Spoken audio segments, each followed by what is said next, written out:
Hello and welcome everyone. In the second part of economic order quantity lecture. In previous lecture we have already discussed about how to calculate economic order quantity. In today's lecture we are going to discuss the other part of numerical, that is reorder level, minimum level and maximum level. Under inventory management, manager has to take decisions. Basically these are the four important heads where managers had to take decisions. I am continuing with the previous example which I have taken in last class. In that particular class, I have discussed about example which is a manufacturing firm ABC having following condition related to their inventory.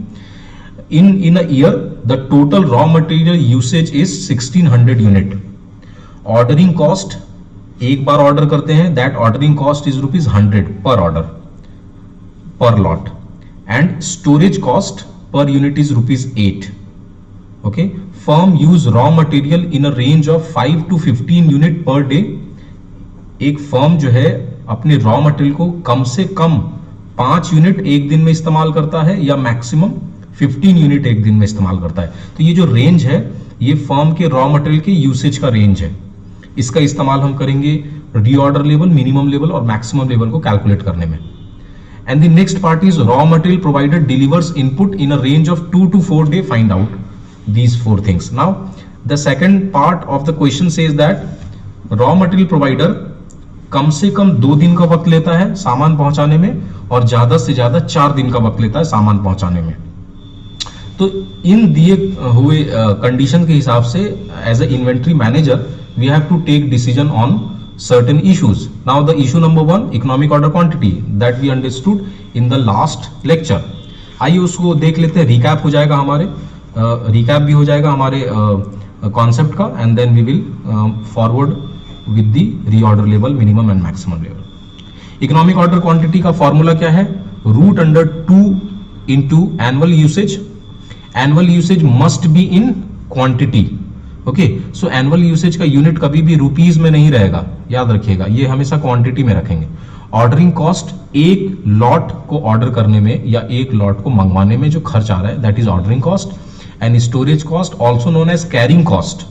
Okay, that carrying cost और storage cost is what?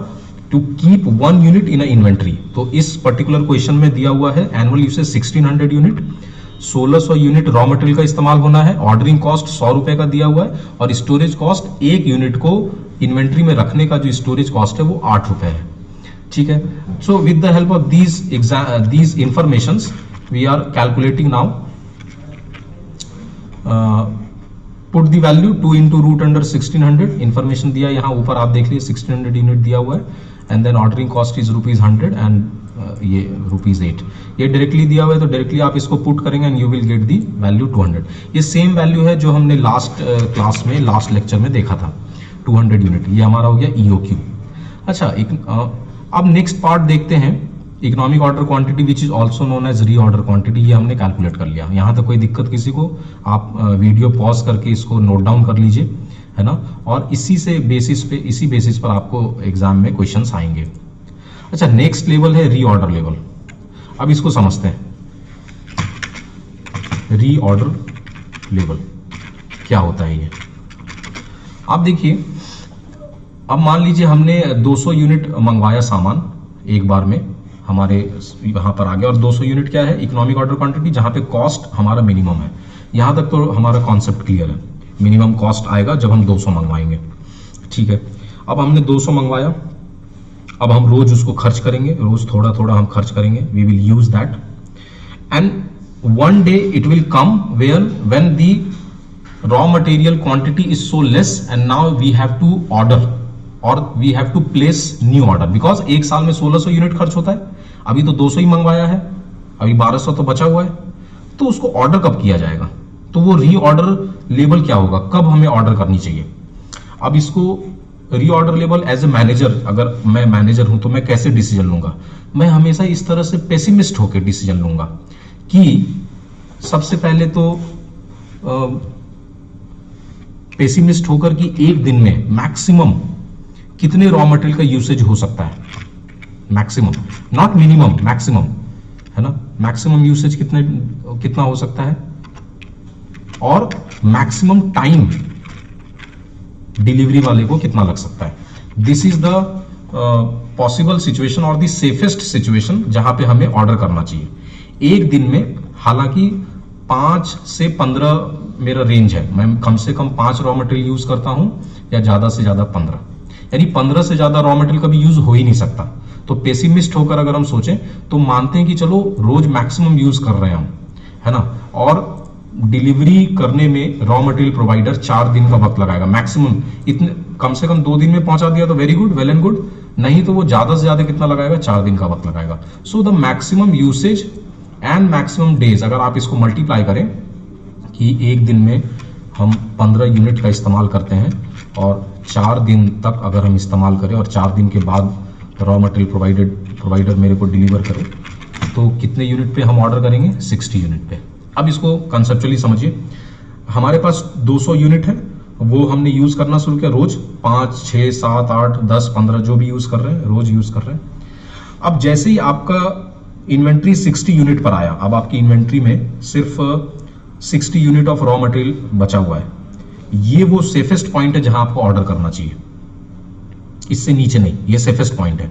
इस safest point में क्या होगा, मान लीजिए इसी वक्त आपने ऑर्डर किया और आपने जब रॉ मटेरियल ऑर्डर प्लेस किया उसी वक्त आपको भी कहीं से एक बड़ा ऑर्डर मिला, तो मैक्सिमम प्रोडक्शन पे आप चले जाएंगे, तो आप 15 यूनिट मैक्सिमम इस्तेमाल करेंगे।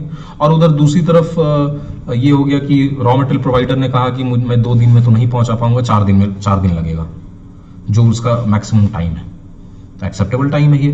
तो ऐसे में अगर 2 दिन में पहुंचा देता है तो वेल एंड गुड, अदरवाइज 4 दिन में भी पहुंचाता है तो आपका प्रोडक्शन प्रोसेस रुकेगा नहीं। और production process is the most sensitive process in the production house or manufacturing house. So production process need not to be get obstacle, and that is why we have to go with the pessimist overview that there is a maximum usage and maximum time. Okay, so ये formula है, लिख लीजिएगा, reorder level का maximum usage into maximum time. दूसरा हम calculate करेंगे, क्या calculate करना रहेगा, मिनिमम लेवल। पहले मैक्सिमम कर लेते हैं फिर मिनिमम करते हैं। मैक्सिमम लेवल का पहले मैं फॉर्मूला लिख देता हूं और फिर उसको हम डिस्कस करते हैं। Reorder level plus reorder quantity, या इसको मैं शॉर्ट में लिख देता हूं EOQ, आप रीऑर्डर क्वांटिटी लिख सकते हैं EOQ, ठीक है, माइनस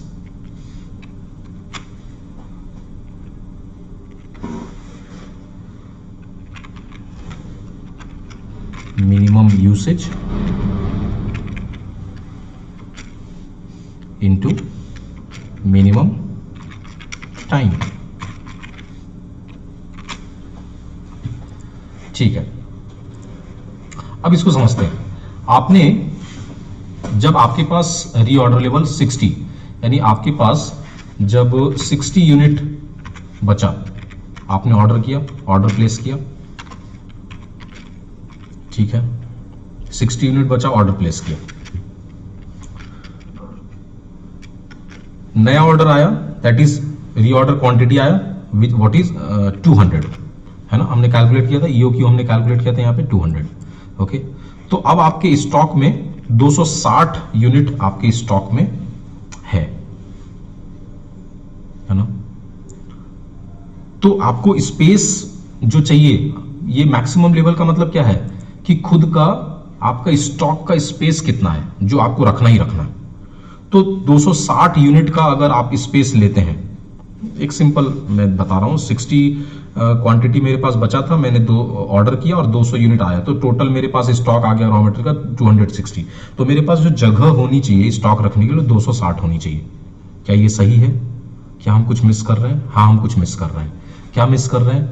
मिस कर रहे हैं कि हमने भाई जब स्टॉक हमारे पास पहुंचा उस समय तक हमने कुछ तो इस्तेमाल किया, प्रोडक्शन प्रोसेस रुका तो नहीं था, कुछ तो इस्तेमाल हुआ।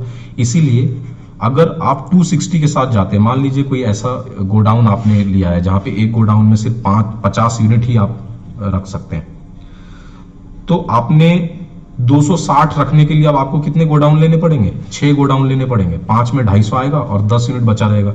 सड़क पे तो रख नहीं सकते, आप उस 10 यूनिट के लिए एक एक्स्ट्रा गोडाउन रखेंगे। एक्स्ट्रा कॉस्ट है कि नहीं है? वो एक्स्ट्रा कॉस्ट है। इसीलिए यहाँ पर हमने एक ऐसा लेवल कैलकुलेट करने की कोशिश की जो कि किसी भी सूरत में इससे ज़्यादा हो ही नहीं सकती। क्या है वो? Minimum usage. भाई मैक्सिमम यूसेज अगर हम लेकर यहाँ चलते हैं, है ना, मैक्सिमम माइनस करेंगे तो मिनिमम मिलेगा, मिनिमम माइनस करें तो मैक्सिमम मिलेगा, है ना। ठीक है, सीधा सा इसका फंडा है। मान लीजिए मिनिमम यूसेज एक दिन में कम से कम अगर हमने ऑर्डर प्लेस किया और हमारा अगर अच्छे से चल रहा है काम, तब तो हम ज़्यादा खपत करेंगे, ठीक है, हमारे पास स्पेस बचेगा। लेकिन अगर काम नहीं चल रहा है तो रॉ मटेरियल का खपत नहीं होगा, तो मिनिमम कितना खपत, यानी लेबर आता है तो हम कुछ ना कुछ उससे काम करवाती है, तो that minimum usage is 5 unit in a day. Minimum time कितने का? अगर हमने डिलीवर किया ऑर्डर और तुरंत डिलीवरी वाले ने पहुंचा भी दिया तो फिर भी वो कितने दिन लगाएगा? 2 डेज, है ना। So this will come how much? This will come 250। So the maximum level या मैक्सिमम जो स्टॉक रखने का स्पेस आपको चाहिए, that space is needed up to 250 unit. ये बेस्ट पॉसिबल, इससे ज्यादा हो ही नहीं सकता। आप इमेजिन करके देखो, इससे ज्यादा कर सकते हैं क्या? हम नहीं कर सकते। या अगर यहां मैक्सिमम यूसेज लेते हैं तो इसकी वैल्यू और कम हो जाएगी, ठीक है। तो 250 के ऊपर कभी भी बात नहीं जाएगी। तो मैक्सिमम जो स्पेस चाहिए, गोडाउन चाहिए मुझे, वो कितने यूनिट का रख चाहिए, कैपेसिटी का चाहिए? 250 यूनिट का, ठीक है, वो मैक्सिमम। अब आते हैं मिनिमम पर।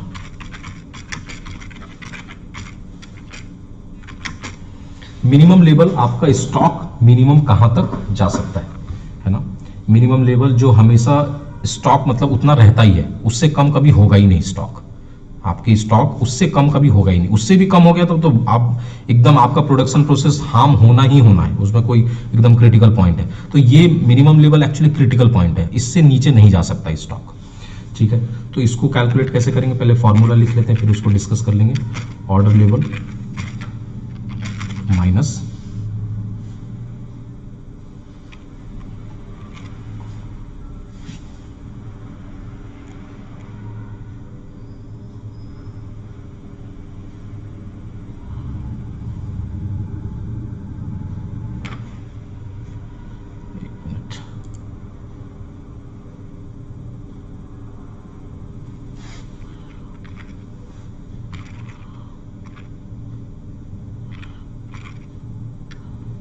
नॉर्मल यूसेज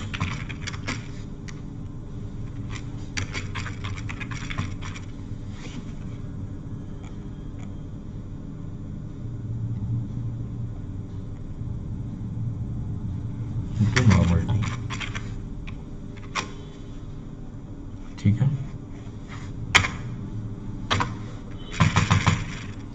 ओके, इसको समझते हैं रीऑर्डर लेवल। सो रीऑर्डर लेवल 60 का है, 60 का है ना।